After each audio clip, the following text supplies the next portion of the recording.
भगवान के चरणों में श्रद्धा से शीश झुकाने वाले प्रेमियों,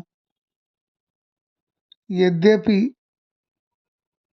सीता की खोज के लिए चारों दिशाओं में बानर भेज दिए गए थे, पर दक्षिण दिशा का नेतृत्व युवराज अंगद को सौंपा गया।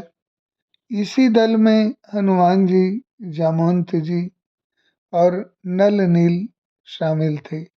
यद्यपि खोज की शुरुआत पूरी सेना ने की, पर अंततः लंका पहुंचकर माता सीता जी को खोजने का कार्य अकेले हनुमान जी ने सिद्ध किया। जब हनुमान जी ने महेंद्र पर्वत से लंका की उड़ान भरी, उस समय सुबह प्रातः काल का समय था और शाम सूर्यास्त के समय हनुमान जी लंका पहुँचे। रास्ते में 3 बाधाओं को भी पार किया।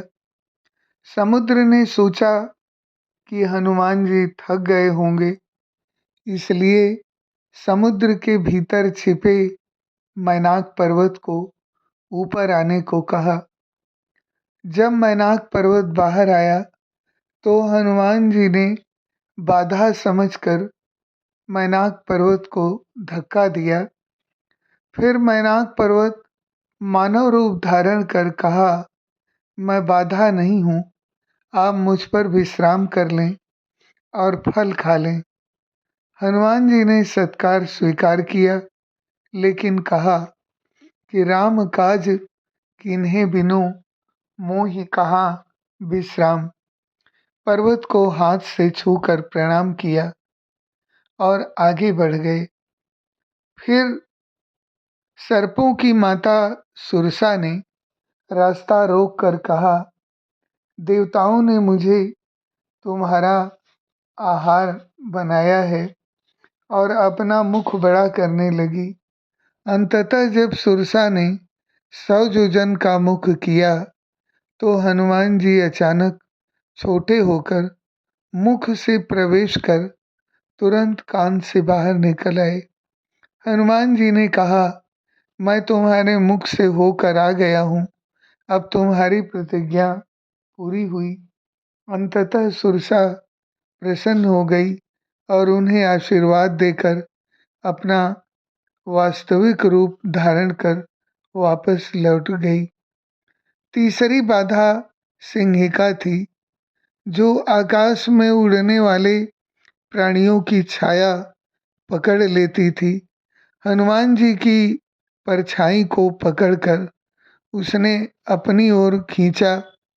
हनुमान जी ने शरीर विशाल किया और छोटे होकर मुख में प्रवेश किया। अपने तीखे नाखूनों से उसके हृदय के मर्म स्थलों को फाड़ दिया, जिससे सिंहिका की मृत्यु हो गई और समुद्र में गिर पड़ी। इस तरह हनुमान जी बाधाओं को पार कर सूर्यास्त के समय लंका पहुंच गए। हनुमान जी ने लंका के बाहर लंबा पर्वत पर बैठकर विचार किया कि यदि वे दिन के उजाले में विशाल रूप धर कर लंका में प्रवेश करेंगे तो राक्षस पहचान जाएंगे। इसलिए अपनी सुरक्षा और कार्य की सिद्धि के लिए रात का समय चुना। वाल्मीकि रामायण में लिखा है कि सूर्यम चास्तम गते रात्रौ देहम संक्षिप्य मारुते वृषदंशक मात्र सन लंका प्रविशद च्युतः। लंका की कुलदेवी लंकिनी को परास्त कर सर्वप्रथम हनुमान जी ने रावण के एक एक महल को देखा। मंदोदरी को देखकर एक क्षण के लिए सोचा शायद यही सीता हो, पर स्वयं को समझाया कि सीता कभी भी रावण के महल में वैभव के साथ नहीं रह सकती। उसके बाद लंका की चित्रशालाओं, क्रीड़ा गृहों, पुष्प गृहों और गुप्त कमरों में सीता जी को ढूंढा। फिर हनुमान जी की लंका की पानशाला व मधुशाला में ढूंढा। सोचा शायद रावण उन्हें कहीं छिपा कर रखा हो।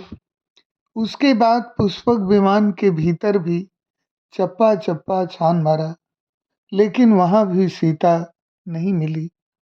जब इन सभी जगहों पर सीता नहीं मिली तो उनके मन में विचार आया कि शायद सीता जी जीवित नहीं हैं या रावण ने उन्हें मार दिया है। इसी निराशा के बीच महल के परकोटे से दूर घने पेड़ों के समूह को देखा तो उन्होंने सोचा कि अशोक वाटिका हिषा महती वर्णावृता, अर्थात यह विशाल अशोक वाटिका जो चारों ओर से ऊंचे दीवारों से घिरी है, शायद सीता इसी वन में हो। इसके बाद उन्होंने अशोक वाटिका की ओर छलांग लगाई, जहां अंततः सीता माता एक अशोक वृक्ष के नीचे बैठी दिखाई दी।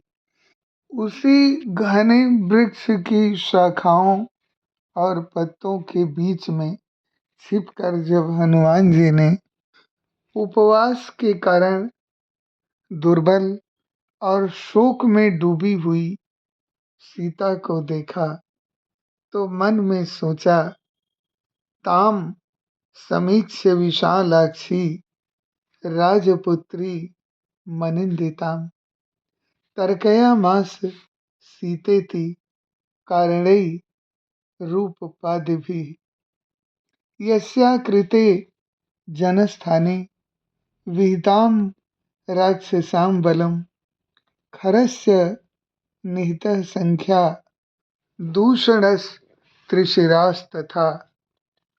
विशाल नेत्रों वाली निर्दोष राजकुमारी सीता को देखकर अनुमान लगाया कि ये सीता ही हैं जिनके लक्षण एक महान देवी के हैं।